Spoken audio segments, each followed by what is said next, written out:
নমস্কার, আমি বর্ষা সিং TNI 24 আপনাকে স্বাগত জানাই। আসুন আজকে এক নজর দেখে নিই আজকে মুখ্য সমাচার। আসন্ন বিধানসভা নির্বাচনের আগে ঝুলি পড়ল বিজেপির। প্রায় 200 জন সিপিএম কর্মী যোগ দিলেন বিজেপিতে। নদিয়ার রানাঘাট উত্তর পশ্চিম বিধানসভার বিজেপি প্রার্থী পার্থসারথী চট্টোপাধ্যায়ের হাত ধরে বুধবার বিকালে যোগাযোগ করেন এই 200 জন সিপিআইএম কর্মী। নদিয়ার ফুলিয়া চটকাতলা এলাকায় আনুষ্ঠানিকভাবে যোগদান পর্ব হয়। স্বাভাবিকভাবেই আসন্ন বিধানসভা নির্বাচনের আগে এই যোগদান বিজেপির বাড়তি অক্সিজেন বলেই মনে করা হচ্ছে। Bureau report TNI 24। মার্ক্সবাদী কমিউনিস্ট পার্টির দীর্ঘদিনের সৈনিক বা কমরেড মঞ্জুদা, তার সঙ্গে আরও প্রায় 200টা আমাদের মার্ক্সবাদী কমিউনিস্ট পার্টির সমর্থক যারা আছে, তারা ভারতীয় জনতা পার্টির সঙ্গে যুক্ত হলেন।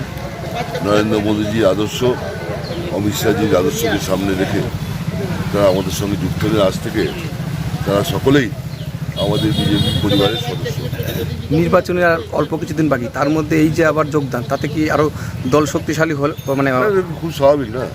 দল আমরা চাইছি দল শক্তিশালী হোক, কারণ পৃথিবীর সর্ববৃহত্তম একটা রাজনৈতিক দল, সেই রাজনৈতিক দলে আসবেই তো সবাই, আরও বেশি শক্তিশালী হবে। আজকে কতজন মোট যোগদান করলেন? 200 জন।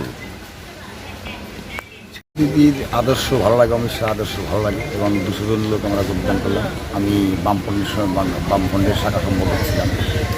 কেন এই দল পরিবর্তন করলেন আপনি?